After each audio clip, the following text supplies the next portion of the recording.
one do you want? This kind of weather or the weather yesterday? Yesterday is more good. Bye. Bye bye. Bye bye, Seda. Bye.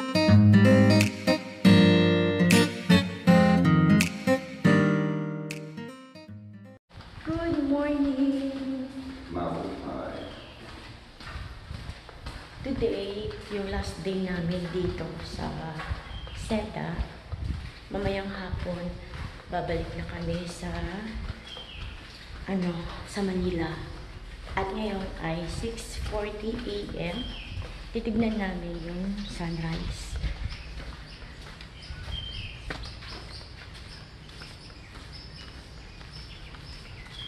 Ang ganda pa rin ganun tunog ng tunog ng mga ibon.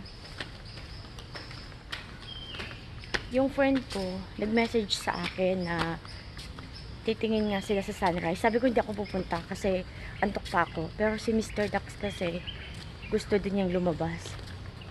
Kaya yun, labas na lang kami. Where's that? Ah. So nice inside. No, probably good. Anyway,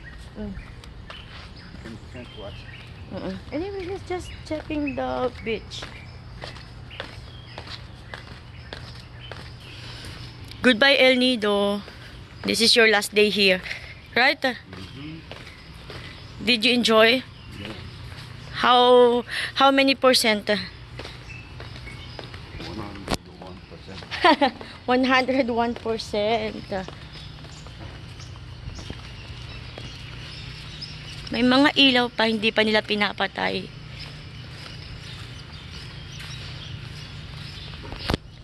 Kagabi pala guys, nag-dinner kami doon sa isang seafood restaurant syempre. Pero dito lang din yun, kahilera lang siya ng hotel, pag ganun didiretso lang ng ganun. Yung mga kapatid, pamangking or friend ng friend ko, kumanta kasi meron doong live band. Eh dito si Mr. Dax kumanta din siya, kakaloka, lakas ng loob. Ang lakas-lakas ng loob niya, sana all. Tapos ayun. Natatawa lang ako. Korean yung kinanta niya, syempre, kasi hindi naman siya marunong mag-Tagalog o English na song. So, tawang-tawa din yung yung friend ko. Tapos after nun, tulog na kami kasi nga pagod.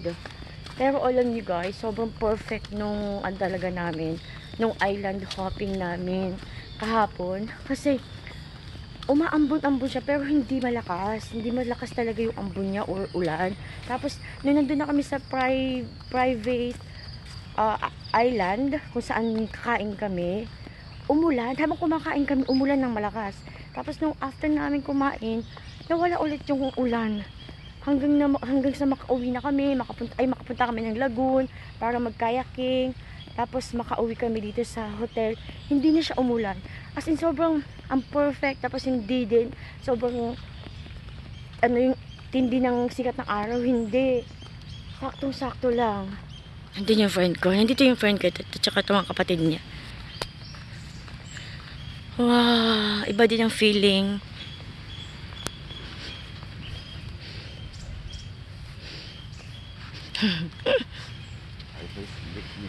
Nick, but Nick never bite you. I two times bite. Good morning. Hi, good morning. Wow.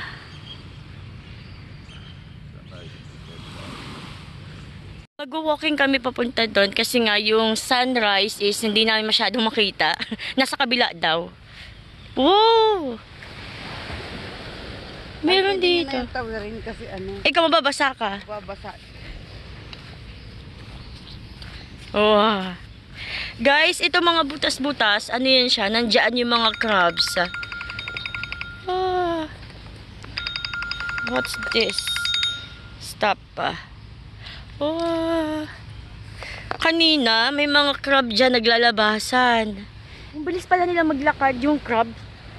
Parang parang, ewan Ewan ko, basta first time ko kasi makakita ng crab na alimango na naglalakad. Ang bilis-bilis. Wow! Missing point is here. Can you Yeah, I know. Ito yung other part naman ng beach na to. Ayan, may mga upuan din sila. Leo Beach. Center of the Philippines. Oo. This one? This area? Kaya pala mas madaming tao dito. Healthy living sa ato. Ano, mag-exercise. Bahay nila sa bundok talaga. Sino siya? Oo. Oh! Ay, pabundok yung lugar nila. Bundok pala talaga. Oh. Miss, can I have your picture? Ang bilis ah! We will die yesterday. But even though Oh! very hot. Yeah. Wow, it's big. Wow, ang lalaki. Big. Yeah, it's big. And small ones. They jump. Wow. Wow, masikat na masyado yung araw, oh. Init. Andun yung airport kanina. Umaga pa lang yung yung araw nakakapawis na ng kilikili.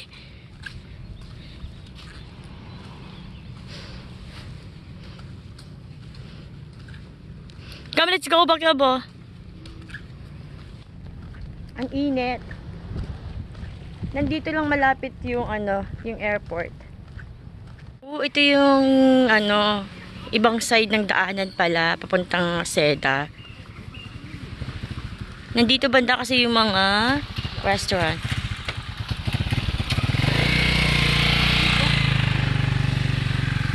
Nice.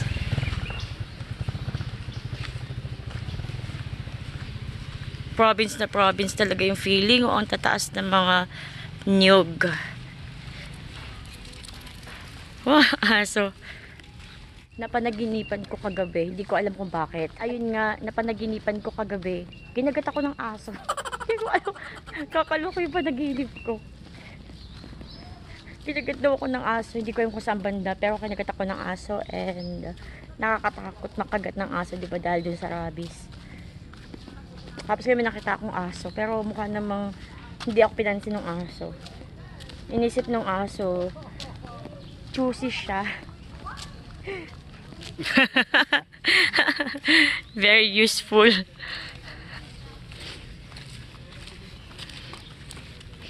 This, about the motorcycle. I think you can rent the motorcycle here, abo.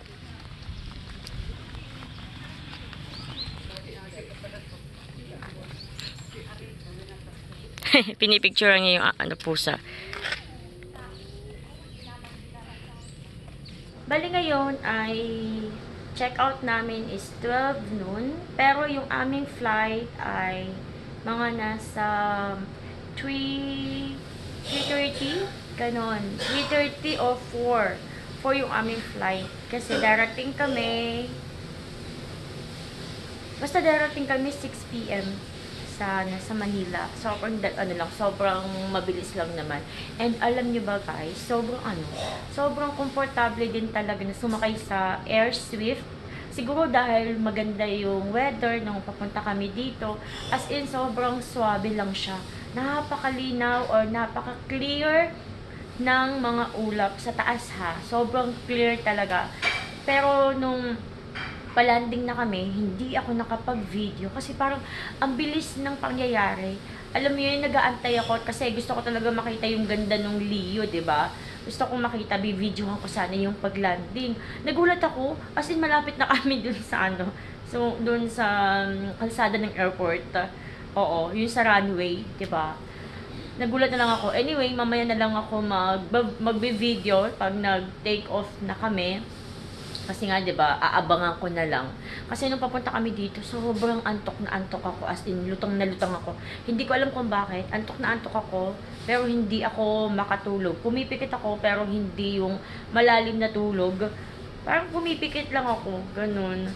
So, si Mr. Dax ay nag-shave na siya, and maya-maya is mag-aayos na siya ng mga luggage namin.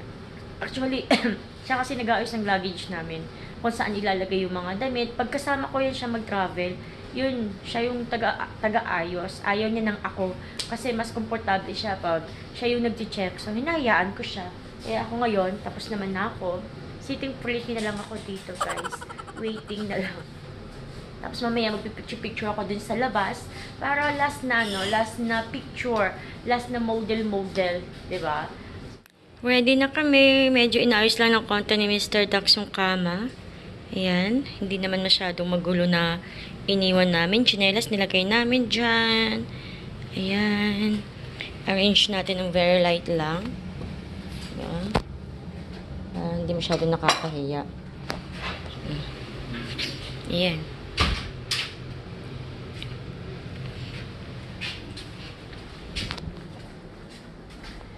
See that?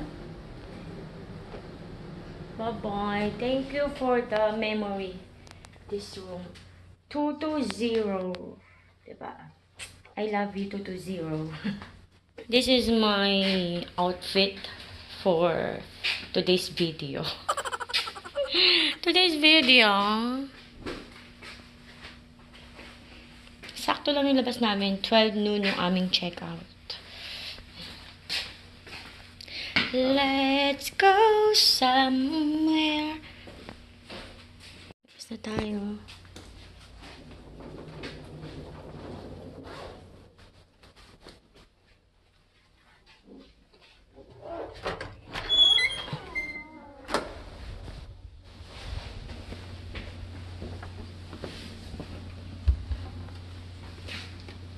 The key? Yeah. Final checking pa daw si Mr. Dax. Baka may naiwan yung brief niya.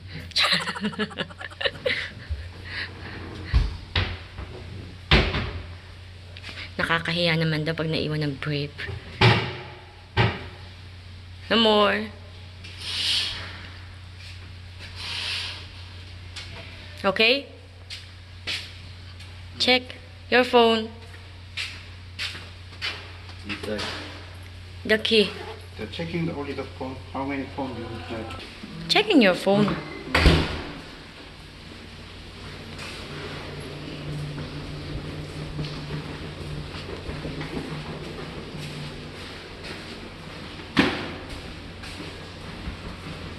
We need to use the elevator, ha?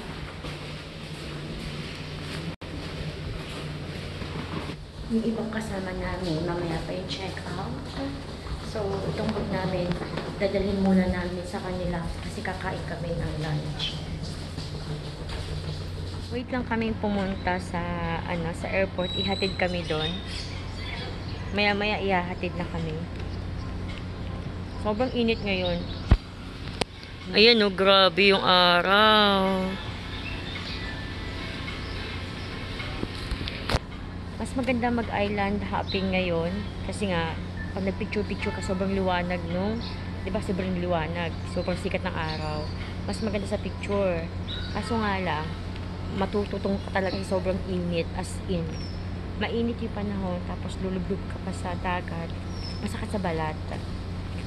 Kaya yung aming schedule kahapon, tsaka yung weather kahapon is perfect. Maza? What do you want? Which one do you want? This kind of weather or the weather yesterday? Yesterday is more good. But Because even though the cloudy day, some cloudy days very dark. Oo. Some cloudy days only the Just protected sunshine, Yeah, the yeah. sun bright. Yesterday is good. Good, right? But this kind of light, sunny, when you're taking a photo, it's really good. Really good, but Yeah. we can edit the photo. Oh, edit na lang daw niya. Watching this. Sa cellphone na lang daw yung magpapaliwanag ng mga picture namin na medyo madilim.